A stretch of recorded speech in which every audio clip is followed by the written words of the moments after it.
sa inyong lahat. At ngayon ay pupunta tayo sa lesson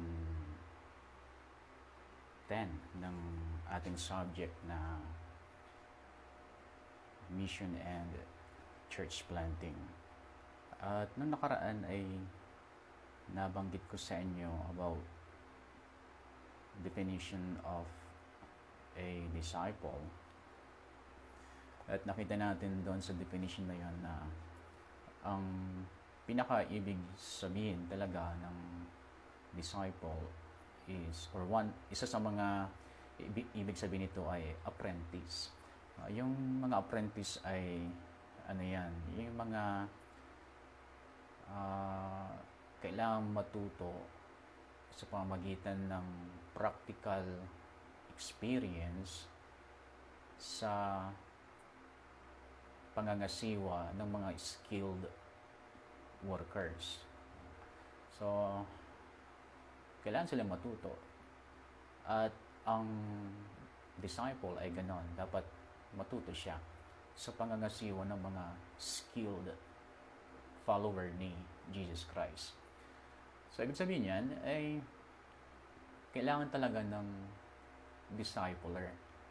Kasi kung walang discipler, walang disciples na mapuproduce. At ito yung pinag-concentratean ng ating Panginoon sa kanyang mga disciples.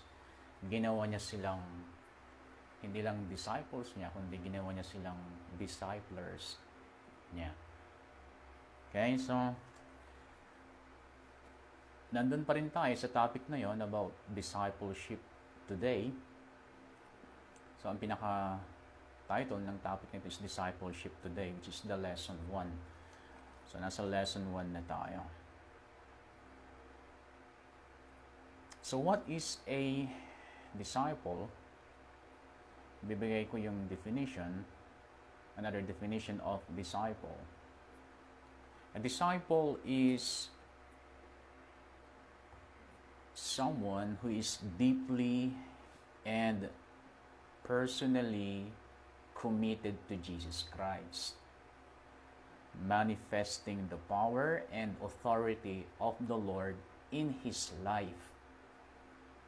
He responds in faith and obedience to God's word as he continues to declare the redemptive work of Christ on the cross. So, yan ang definition ng disciple. A disciple is someone who is deeply, malalim, and personally committed to Jesus Christ. Hindi lamang siya sumusunod kay Jesus Christ dahil sa ang kanyang mga kaibigan ay sumusunod kay Jesus Christ. Hindi lamang siya sumusunod dahil sa karamihan sa mga kapitbahay o karamihan sa mga kaibigan niya ay sumusunod kay Jesus Christ. Hindi ito dahil sa nadala lamang siya, kundi ito ay personal commitment niya kay Jesus Christ. Kaya nga personally committed to Jesus Christ. Kasi maraming mga uma-attend ng church, they are committed to the church, or they are committed to the pastor, or committed sa mga church members, sa mga church mates niya. Hindi po ganoon ang disciple. Ang tunay na disciple, kay Jesus Christ siya committed. So, ito ay personal commitment kay Jesus Christ. This is at hindi lang yung basta committed siya, kundi malalim. Malalim yung kanyang commitment kay Jesus Christ. And then, habang siya ay committed na sumusunod kay Jesus Christ,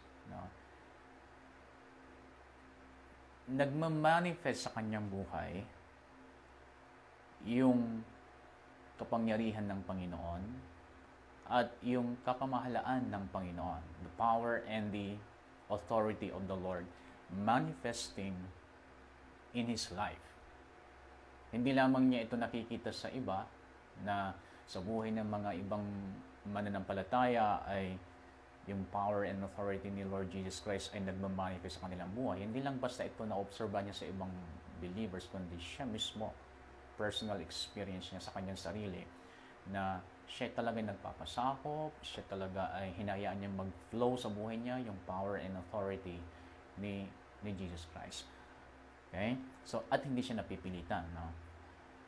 And then, he responds in faith and obedience. So, yung response niya sa Word of God is faith and obedience. Ibig sabihin, naniniwala siya sa mga salita ng Diyos at nagtitiwala siya sa mga pangako ng Diyos, and then sumusunod siya.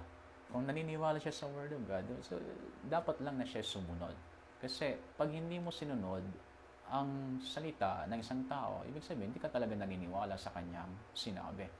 So, ang pananampalataya at pagsunod ay magkasama ito. At ang tunay na disipulo ng ating Panginoon, ang kanyang response sa salita ng Diyos ay faith and obedience, as He continues to declare the redemptive work of Christ on the cross. Habang siya nagpapatuloy na inihahayag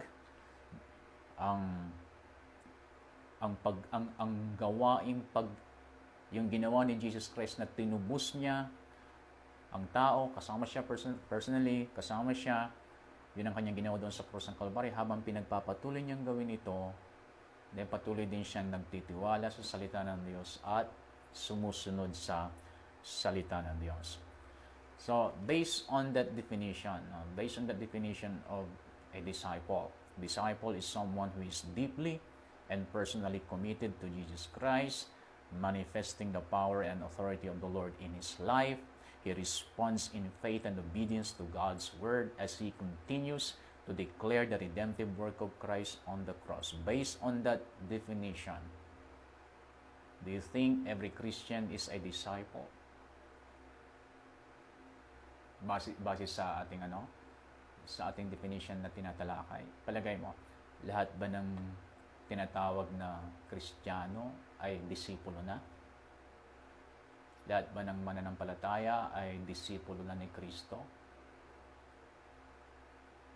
So, yan ay umaaring itanong natin sa ating mga sarili na based on this definition, a disciple is someone who is deeply and personally committed to Jesus Christ, manifesting the power and authority of the Lord in his life. He responds in faith and obedience to God's word as he continues to declare the redemptive work of Christ on the cross. Based on this definition, disciple na ba ako? Ako bilang Kristiyano, ako bilang mananampalataya ni Kristo, disciple na nga ba ako?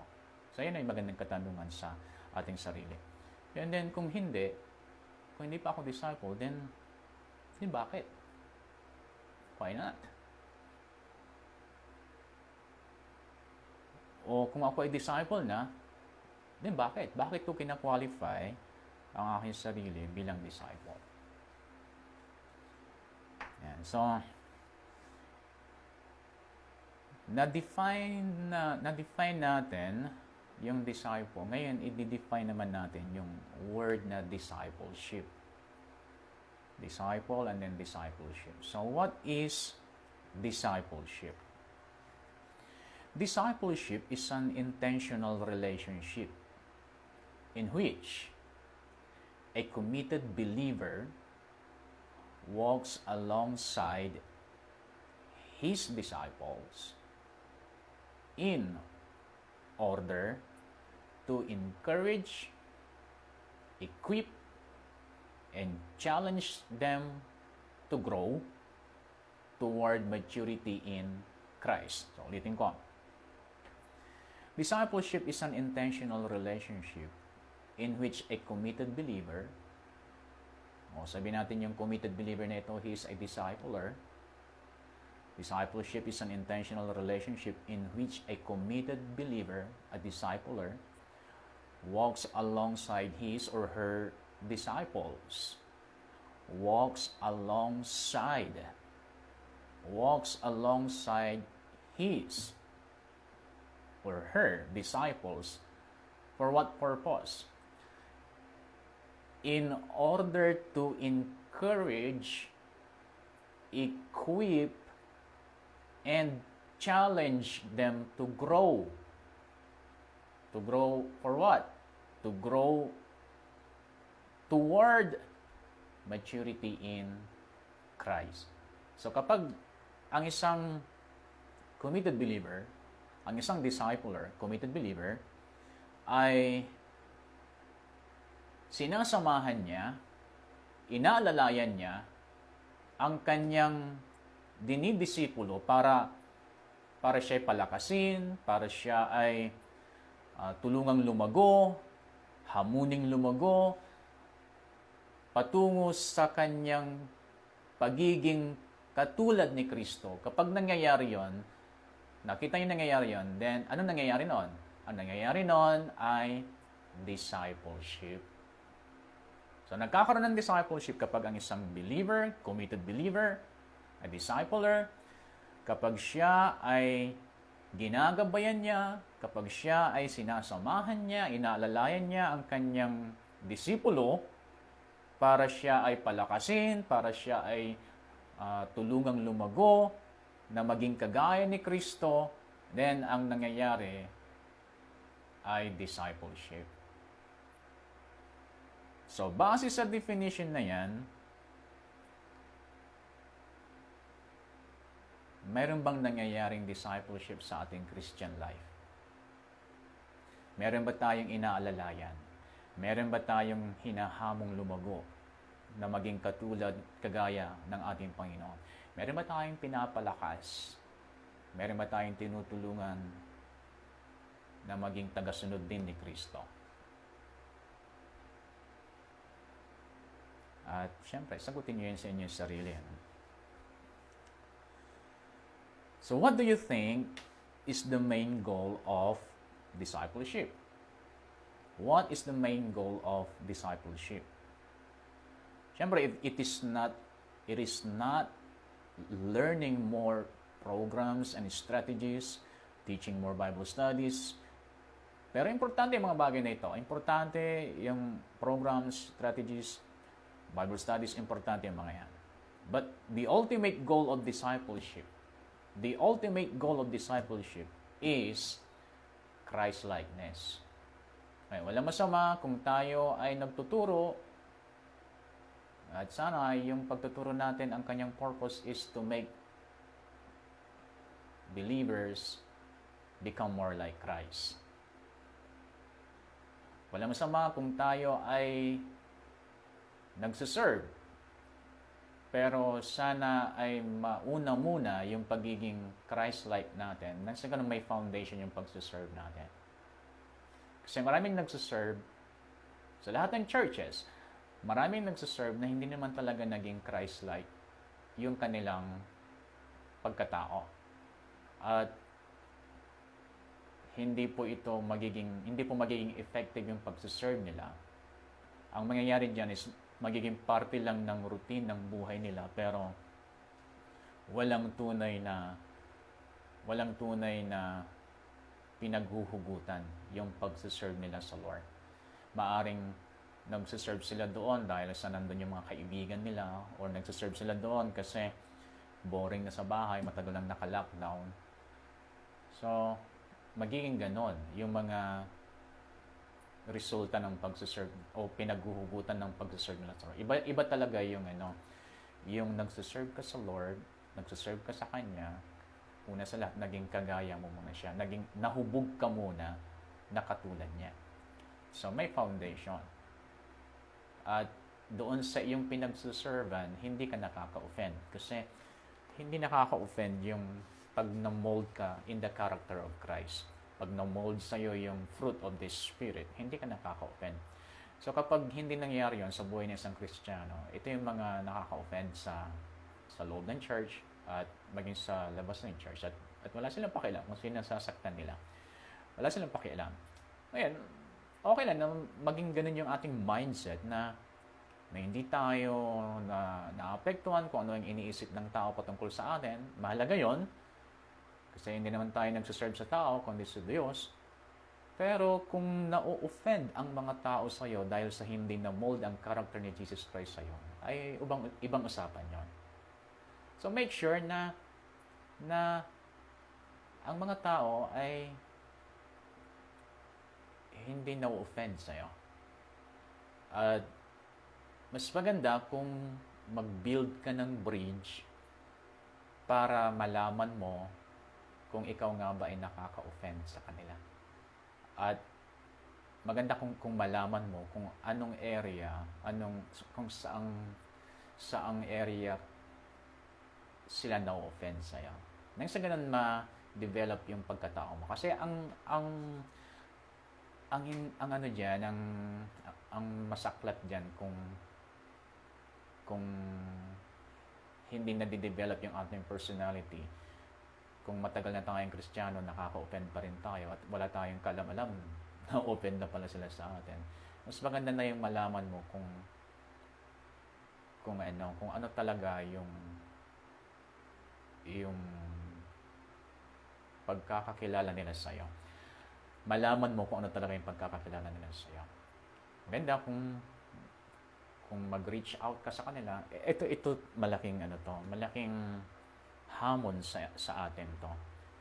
Kapag hindi sila nagre-reach out sa atin, pag walang nagre-reach out sa atin, baka naman masyadong mataas ng iyong mundo, kaya hindi kanila maabot. At ito ay magbibigay sana ng indication sa atin na kapag hindi sila nagre-reach out sa atin, walang nagre-reach out sa atin, marahil baka na-offend sila sa atin. Marahil ayaw nila yung pagkatao natin, kaya hindi sila nagre-reach out sa atin.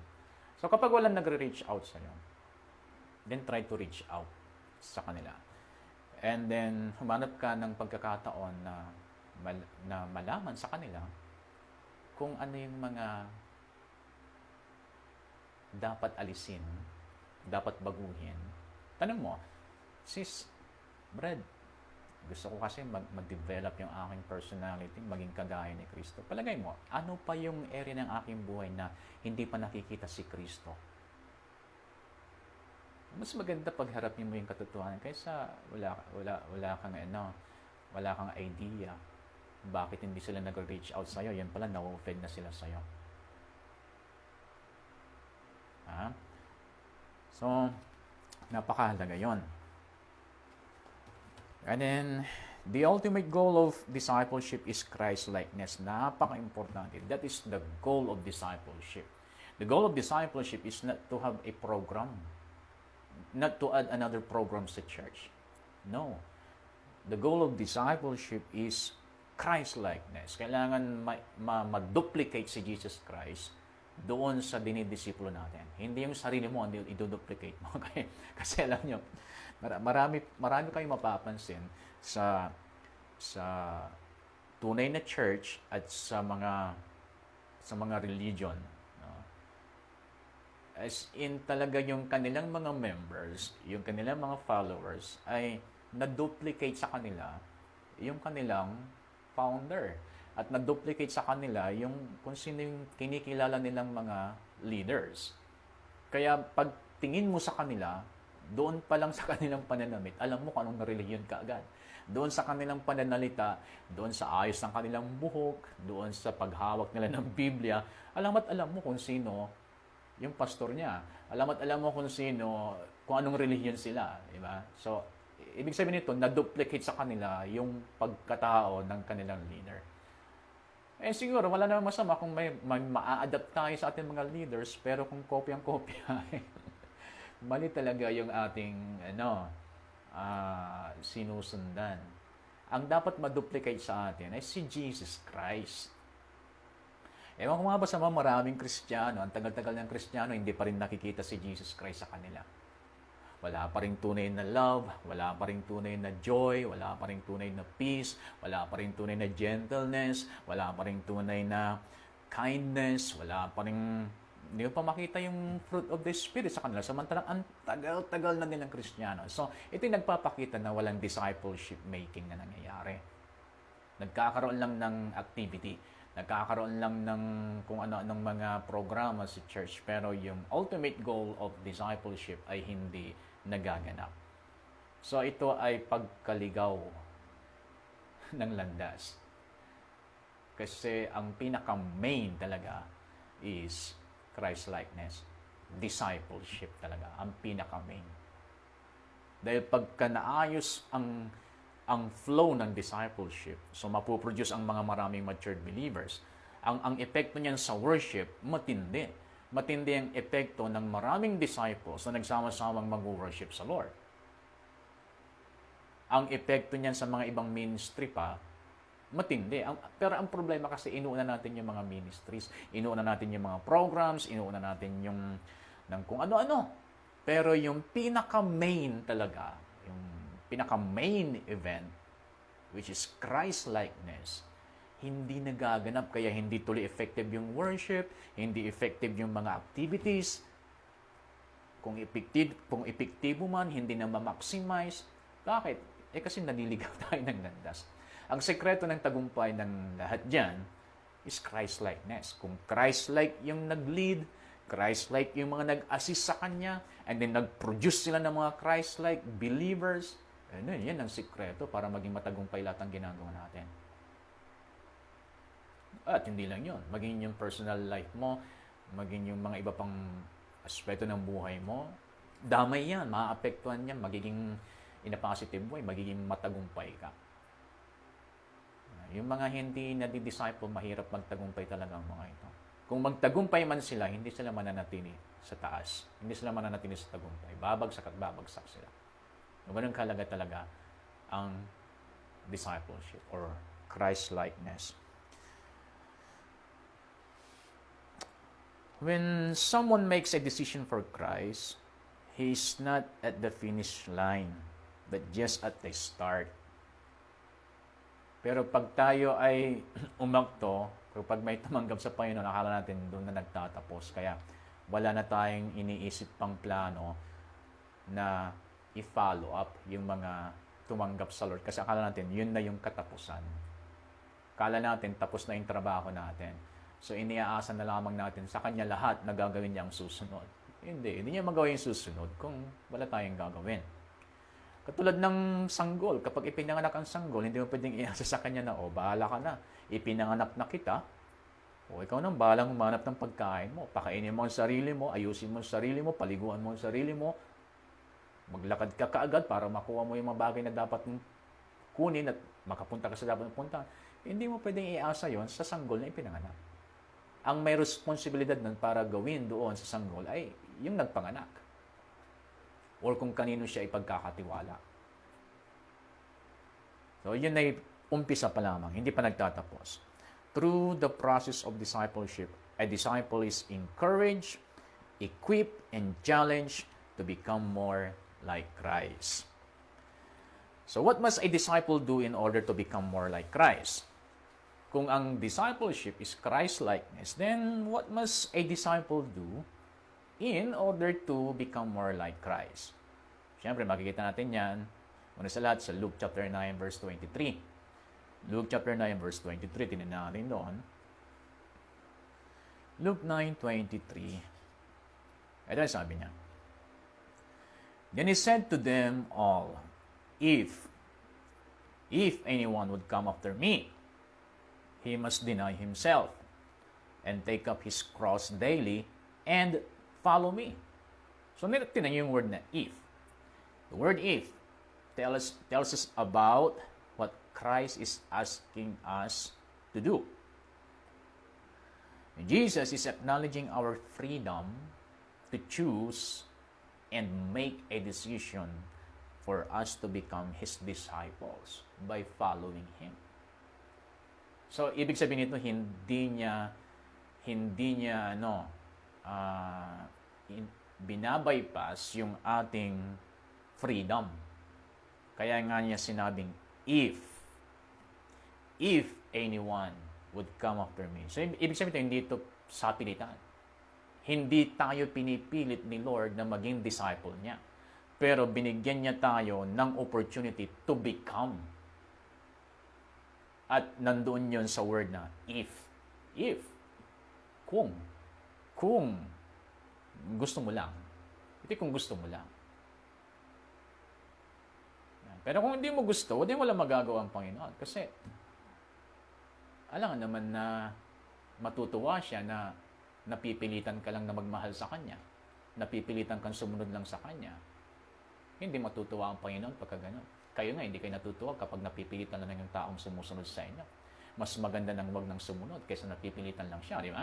Hindi kayo masaya kapag kayo ay sinusunod na napipilitan, lalong-lalo na kapag kayo minamahal ng sapilitan, hindi po nakakatuwa yun.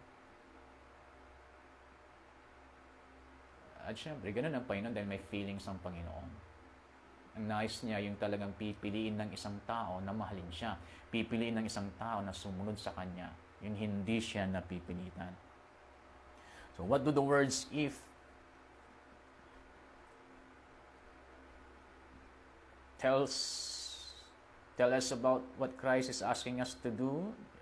Syempre, Jesus is acknowledging our freedom to choose and make a decision for us to become His disciples by following Him. So, tingnan natin sa verse na ito, merong three essentials na, three essential characteristics of a disciple. Sa verse na ito, makikita natin, tatlo yung characteristic. Hindi lang characteristics, kundi essential talaga. Kinakailangan ito. Kinakailangan. Kung talagang nag-decide ka na, halimbawa, nag-decide ka na sumunod kay Kristo, then yung susunod ay kinakailangan na. Okay? So, kahit saang bagay, pag pinagdesisyonan mo na, pagkatapos mong magdesisyon, may mga kinakailangan na. At kung hindi mo magawa yung kinakailangan, then ibig sabihin, yung pinagdesisyonan mo, hindi talaga totoo. Yung puso mo nagdesisyon, hindi talaga totoo. Lahat ng bagay na pagdidesisyonan mo, ang kasunod yan, may mga kinakailangan. Ako, marami akong mga sinalihang mga organization na na-surprise ako sa mga susunod. Pero dahil sa pinagdesisyonan ko, then doon na ako. Then kailangan ko ipakita ang aking katapatan sa organization. Kailangan ko ipakita ang aking loyalty sa aking pinagdesisyonan. Dahil alam ko naman na wala namang masama sa organization na ito.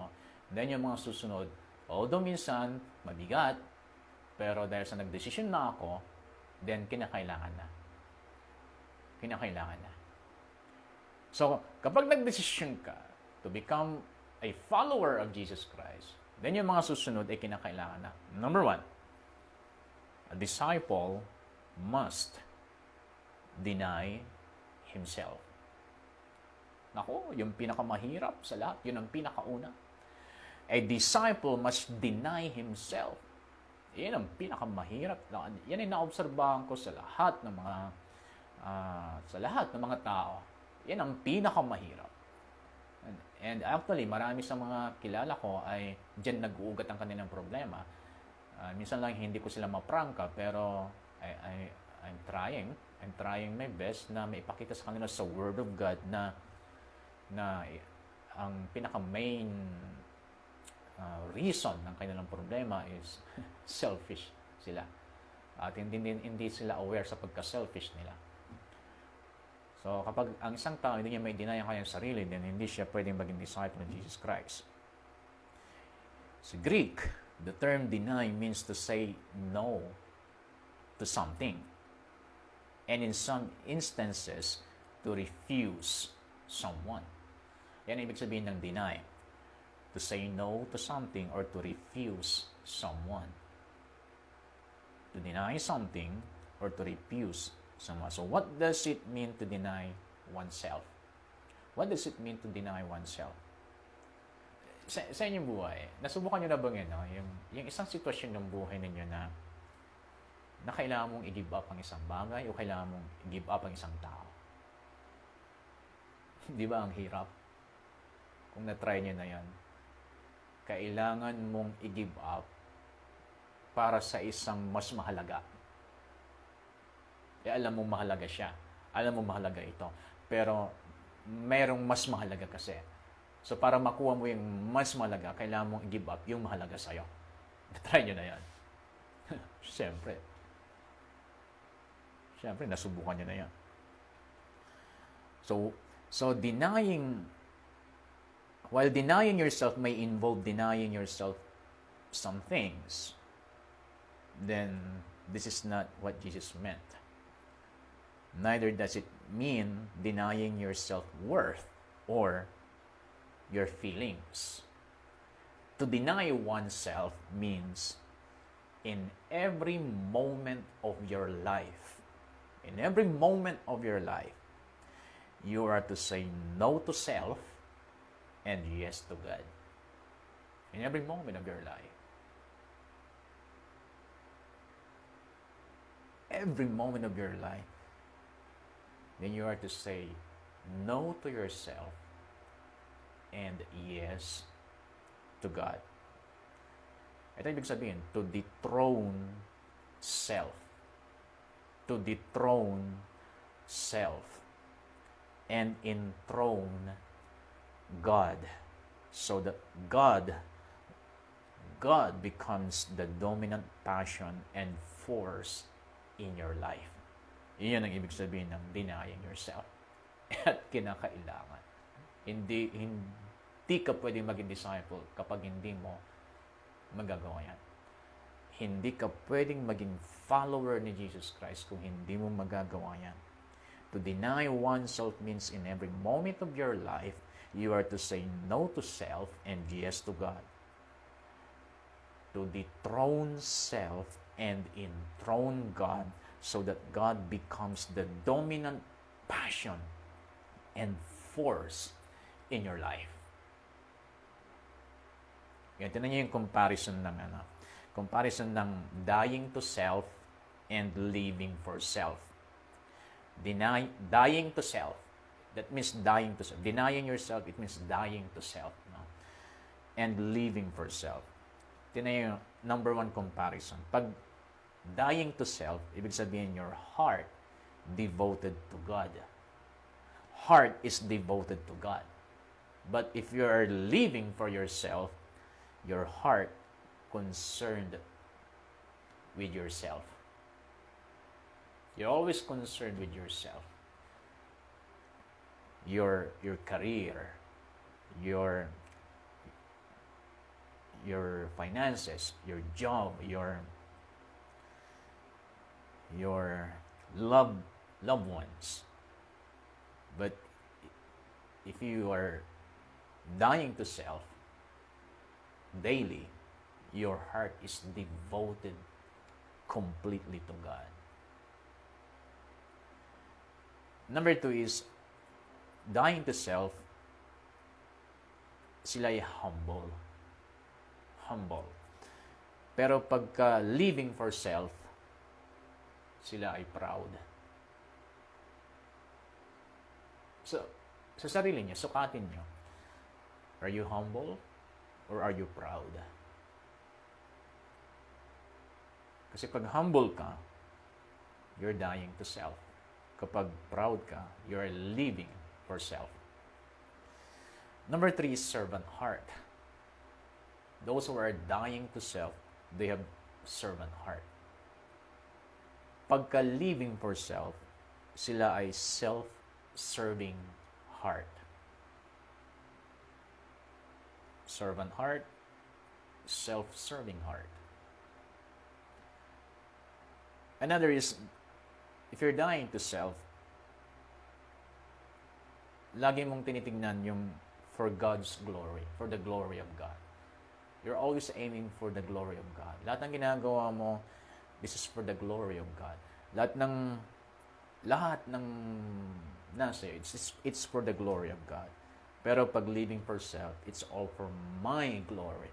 Dahil sa akin, yumaman ako. Dahil sa akin, nagkaroon ako ng ganitong buhay. Dahil sa akin, ganito yung mga accomplishment ko. It's all for my glory. Yung glory na dapat na ibibigay sa Lord ay inaangkin niya. That's living for self.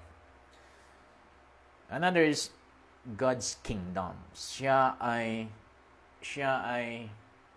concerned sa pagbibuild ng God's kingdom. Building the kingdom of God.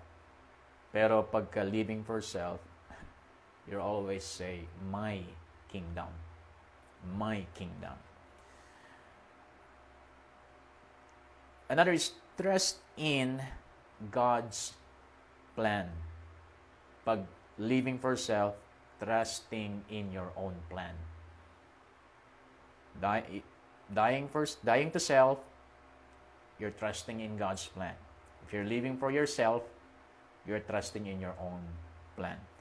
Next is surrender. Yung mga talagang namamatay sila sa kanilang sariling kagustuhan, alam na nila yung word na surrender. But those who are living for self, they are expert manipulator. So, everything is about manipulation. They're trying to manipulate everything. But sa mga dying to self, they surrender everything to God. Next is security. Dying to self, then may security. Pero sa living for self, itong naidudulot niyan, anxiety and worry. If you're living for yourself, then nilalamon ka ng anxiety and worry. Pero sa pag namamatay ka sa sarili mong kagustuhan, there is always security. And then last is forgiveness. Sa mga namamatay sa sarili na kagustuhan, forgiveness ang nangingibabaw. Pero sa mga living for self, ang nangingibabaw ay anger and bitterness. Napaka-bitter nila. They can't release forgiveness. Yan ang mga namumuhay sa sarili. Pangalawa, na characteristic, the essential characteristic of a disciple. A disciple must take up his cross daily. A disciple must take up his cross daily. Many people interpret his cross as some burden they must carry in their Christian lives. A strained relationship, a thankless job, physical illness. With self-pitying pride, they say, that's the cross I have to carry. Such an interpretation is not what Jesus meant. To a person in the first century, the cross meant one thing and one thing only: death by the most painful and humiliating means. Yan ang ibig sabihin ng cross. The Romans forced convicted criminals to carry their own cross to the place of crucifixion. To take up our cross daily means our willingness to lay aside all self-seeking and selfish ambitions. To take up our cross daily means our willingness to lay aside all self-seeking and selfish ambitions. It means that our desire is not to satisfy ourselves, but to ultimately please the Savior. Ganda na, di ba? It means that our desire is not to satisfy ourselves, but to ultimately please the Savior. Pleasing Him should be the highest and most compelling motive of our lives. It's a call to absolute surrender to Him. Yan ang disciple. Ulitin ko. Pleasing Him should be the highest and compelling motive of our lives. It's a call to absolute surrender to Him. So if you're wondering if you're ready to take up your cross, then consider these questions. Nag-isip ka ba kung ready ka na ba na buhatin ang iyong cross? Nag-decide ka to become a disciple? Then consider these questions. Number 1, are you willing to follow Jesus even if it means losing your closest friends? Are you willing to follow Jesus even if it means losing your closest friends? Number 2 question that you need to consider if you think you are ready to take up your cross. Are you willing to follow Jesus even if it means persecution from your family? are you willing to follow Jesus even if it means persecution from your family?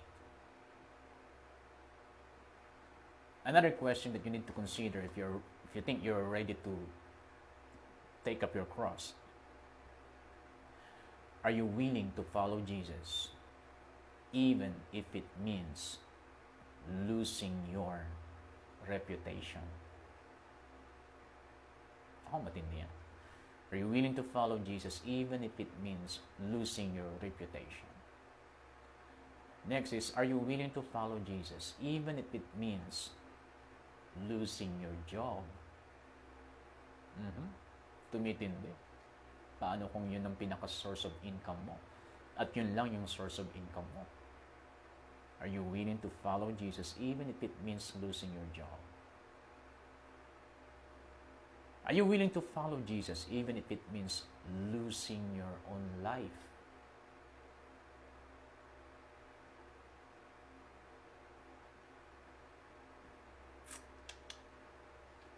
Asan ang mga disciples ngayon? Ganito yung mga disciples ng Jesus Christ now. Are you willing to follow Jesus even if it means losing your own life? Which will you choose? Jesus or the comforts of this life? Tanong niyo sa sarili niyo, which will you choose? Jesus or the comforts of this life? Following Jesus doesn't necessarily mean all these things will happen to you, but will you take up your cross if there comes a point in your life where you will be faced with these circumstances?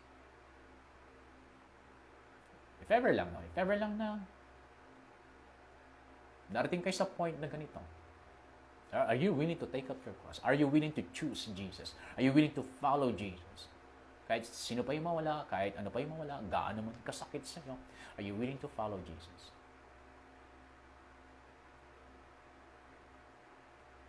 Hindi ko pa nga tinatanong sa inyo, alam ko naman marami sa inyo single. Hindi ko pa nga tinatanong. How about following Jesus? Ang kapalit niya ay yung boyfriend mo, yung girlfriend mo, na nasasabi mo 100% ng inyong emosyon ay nasa kanya. Na minsan naisip mo, kaya ko ba na mabuhay nang wala siya? Minsan naisip mo yan dahil nga hinayaan mong mahulog ang damdamin mong buong buo sa kanya. What if yung pagsunod mo sa Panginoon ay darating ka sa punto na yun na kailangan mo siyang i-give up? Sinong pipiliin mo?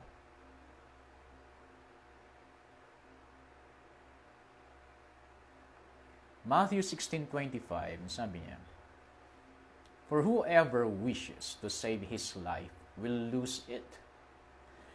But whoever loses his life for my sake will find it." Napakatindi ng mga turo ni Jesus Christ sa mga gustong sumunod sa Kanya. So what does this verse mean? Why does losing your life for Jesus actually mean saving it? Bakit ganito ibig sabihin? O bakit ganito yung sinasabi? Anong ibig sabihin nito? Losing my life for Jesus actually mean saving it. So how do we lose our lives for Him? Alam niyo kung paano? How do we lose our lives for Him? Ang ibig sabihin niyan, by investing all that we are, investing all that we have for Him, and for His glory, and for His purpose. That's losing your life for Him. If you will invest all you have and all you are for Him, for His glory and for His purpose, then that's losing your life. And losing your life is equal to saving it. Losing your life for Him equals saving it. And when you invest your life for Him, invest your life for His glory, invest your life for His purpose. That is losing your life, which is equivalent to saving it. Sabi ni Jim Elliot, sabi niya, He is no fool who gives what he cannot keep to gain what he cannot lose. He is no fool who gives what he cannot keep to gain what he cannot lose. Sabi, hindi raw mangmang. Yung isang tao na ibigay yung isang bagay na hindi naman niya mapapanatili sa kanyang buhay para lamang kamtan niya yung isang bagay na hindi mawawala sa kanya. Hindi ka mangmangan niya. Hindi ka mangmangan na i-give up mo isang bagay na hindi mo naman talaga mapapanatili sa sarili mo. At i-give up mo ito dahil sa pamamagitan nito, makakamtan mo yung isang bagay na hindi mawawala sa iyo. Ang kamangmangan ay kung hindi mo ma-give up yung isang bagay o isang tao, hindi mo naman mapapanatili sa iyo. At ang magiging kapalit nun, hindi mo makukuha yung isang bagay na hindi sana mawawala sa iyo. Yan ang kamangmangan. Okay, number three essential characteristic of a disciple. A disciple must follow Christ. A disciple must follow Christ. To follow means to cleave wholly to Him. To follow means to cleave wholly to Him. Ibig sabihin, buong-buo kang tatalima sa Kanya. Yan ang ibig sabihin ng to follow. Kaya kung sinabi mong, I will follow Christ, ibig sabihin, tatalima ka sa Kanya ng buong-buo, hindi kalahati. Walang nababawas. Buong-buo. At the heart of these two words is the idea of obedience. Yung words na cleave wholly. Buong-buo. Tatalima ka sa Kanya ng buong-buo. At the heart of these two words, cleave wholly, is the idea of obedience. We must hold on to Christ's teaching and obey His word in our daily living and decisions. Daily living, daily decisions. Our obedience to His commands is the supreme test of our faith in God. Our obedience to His commands is the supreme test of our faith in God.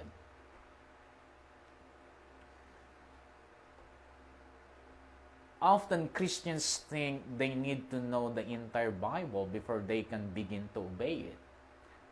Nangyari sa akin yan noon.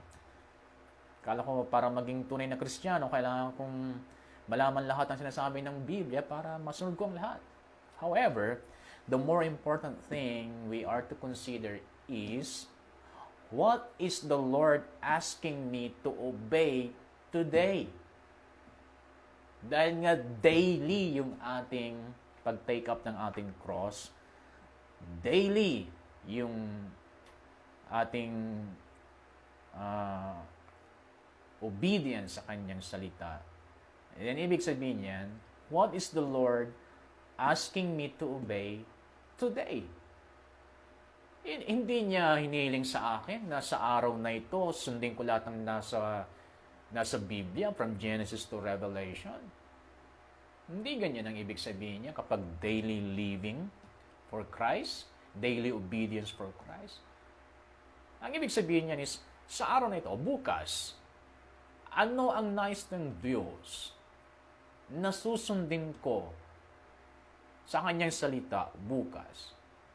And then the next day, Lord, ano ang iyong salita na nais mong sundin ko ngayon? So, ibig sabihin, every day, pinapasakop mo talaga yung buhay mo sa Kanya sa pamamagitan ng pagpapasakop mo na yung sarili sa Kanyang salita. Hindi yung ilalagay mo sa ulo mo yung Biblia.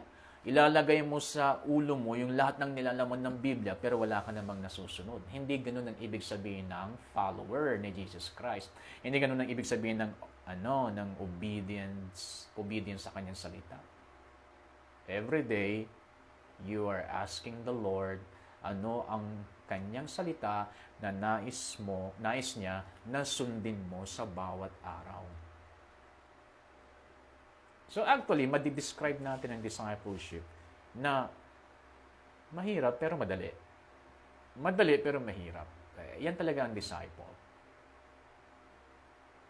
Kaya sinabi ko, mahirap na madali at madali na mahirap kasi mahirap pagdesisyonan sa una. Pero once na nagdesisyon ka, then napapadali ang lahat. Lalo na kung ang pagdesisyon mo is may willingness talaga. At nabuksan talaga ang kanyang kaisipan na I need Jesus and I need to follow Him.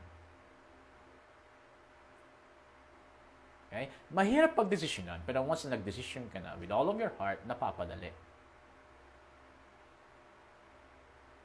So, madali. Okay? Tuloy natin. So, James chapter 1 verse 22. Babasahin ko, diretso yung hanggang hanggang verse 25. Sabi niya, do not merely listen to the word and so deceive yourselves. Ilan sa atin especially ngayon, na limitado pa rin yung ating pagpunta sa church. Ilan sa atin yung halos daily or sabi natin weekly nakikinig ng preaching sa YouTube or sa mga preaching video clips sa Twitter or sa Facebook. Ilan sa atin na nakikinig sa mga preaching na ito? And then ilan ang babagsak o ilan ang makaklasify sa sinabi ni James dito, do not merely listen to the word and so deceive yourselves. Pag nakikinig lang daw tayo ng salita, and we are deceiving ourselves. Sabi niya, do what it says. Anyone who listens to the word but does not do what it says, it is like a man who looks at his face in a mirror and, after looking at himself, goes away and immediately forgets what he looks like. But the man who looks intently into the perfect law that gives freedom. Kalahin mo, ang Word of God, it gives freedom. Pero bakit ayaw natin? O bakit hindi natin pagpursikihan?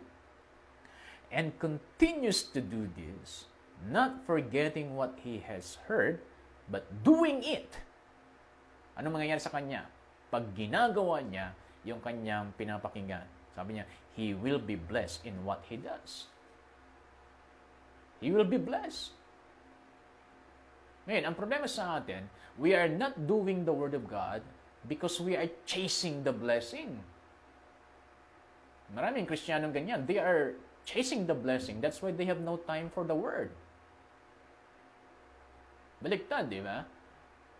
Dahil sabi niya dito, he will be blessed in what he does kung siya ay nakikinig at nagsasagawa ng kanyang napapakinggan.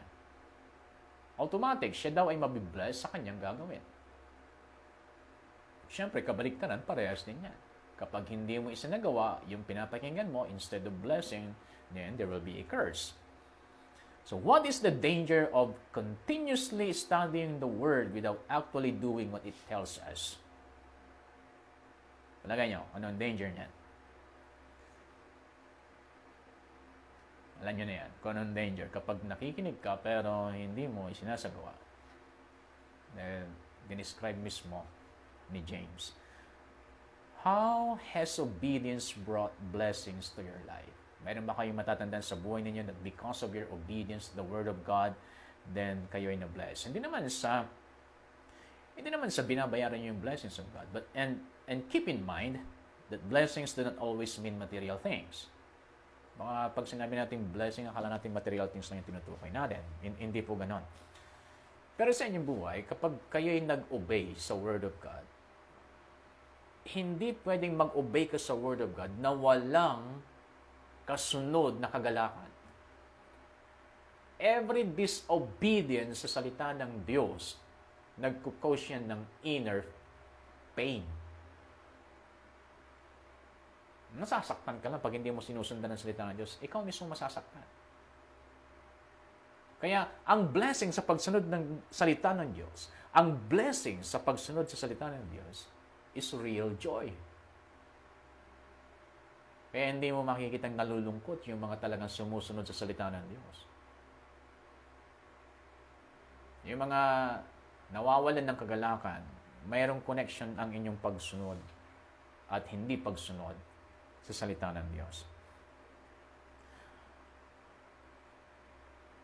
So, isipin nyo ito, konting reflection lang, 5 minutes na lang yung natitira sa atin. Konting reflection lang. Ang buong church, ihalin tulad natin sa isang malaking circle. Ang buong church, ihalin tulad natin sa malaking circle. And then, yung mga disciples nasa maliit na circle. So, sa isang church, may dalawang circle. Malaki, and then may maliit. Doon sa maliit, nandoon yung mga disciple ni Jesus Christ. Ngayon, saang circle kayo naroon? Palagay ko alam nyo yan kung saang circle. Doon sa malaking circle, nandoon yung mga nakakaraming members na hindi pa talaga nagiging disciple. Pero, ang pinaka-purpose ng Lord, ilagay tayo doon sa maliit na circle hanggang sa ang buong church ay magiging puro disciples. Ngayon, kung wala ka pa doon sa maliit na circle, palagay mo, ano nakakahadlang? Ganun lang yan. Pag wala ka pa doon sa maliit na circle, din anong umahadlang? Posibleng hindi natin alam. So, i-check mo lang. Bakit wala pa ako doon sa maliit na circle? I-check mo. A disciple must deny himself. So, i-check mo. Dinideny ko ba ang aking sarili daily? Pangalawa, a disciple must take up his cross daily. Am I taking up my cross daily? A disciple must follow Christ. Ito lang naman yung sukatan kung bakit wala pa tayo doon sa maliit na circle.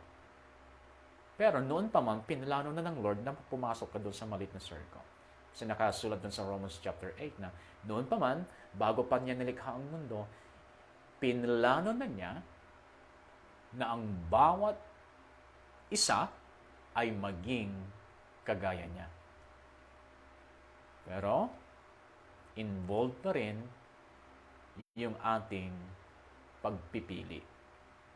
Choice pa rin natin kung susunod tayo doon sa kanyang plano sa atin noon pa man or magre-refuse tayo dahil sa akala natin may mas magandang plano tayo sa ating sarili. Sasabihin ko sa inyo, wala nang mas maganda pa, wala nang mas mainam pa na sumunod tayo sa plano ng Diyos. Ako mismo masasabi ko sa akin sarili, buti na lang at nagkaroon ako ng opportunity na lumago. Hindi pa ako full grown, kumbaga. Wala pa ako talaga doon sa talagang nais ng Lord sa aking buhay when it comes to my spiritual maturity. Hindi ko pa sinasabing matured na ako. Alam ko yung sarili ko kasi. Kilala ko yung sarili ko. Kaya, kung susukatin ko ang aking sarili, hindi pa talaga ako naging 100% Christ-like. Hindi ko pwedeng sabihin yun na Christ-like na ako ng buong buo. Nagsisinungaling ko pag gagawin ko yun. But daily, I am seeking and I am wanting and desiring to become more like Christ. Sa tuwing kukunin ko yung gitara to worship the Lord, hindi mawawala sa aking prayer, Lord, I want to become like you. Lord, mold me. Lord, baguhin mo pa ako kung mayroon pa mga kailangang baguhin sa akin. Every time na magbabasa ako ng Biblia, Lord, change my life. Lord, I want to comply with your word, with your instructions. Lord, ipakinaw pa sa akin, ano pa yung mga dapat tanggalin sa akin? Kaya nga, daily, binabago tayo ng Lord. Kaya nga yung mga tao na nakakakilala sa atin last week, akala nila ganun pa rin tayo. Pero kung daily nagpapabago tayo sa salita ng Diyos, natutunan, hindi na nila tayo kilala. Kasi binabase nila yung kanilang pagkakakilala sa atin base sa mga nakita nila sa atin last week. Pero kung daily, ikaw ay dumudulog sa presensya ng Lord at nagpapabago sa kanyang salita, ibang-iba ka na ngayon. Kaya kayo nandiyan sa sa Rhema, yung mga yung community ninyo dati, akala nila dati pa yung kanilang pagkakilala sa Kanya, pero ibang-iba na kayo dahil nandiyan kayo sa Rhema. At lalo na kung talagang nagpapabago kayo sa presensya ng Lord sa Kanyang salita. Di magtataka yung mga tao nakakilala sa'yo pagbalik mo sa community mo kasi ibang-iba ka na. So, ganun lang talagang buhay. Every day, binabago tayo ng Lord.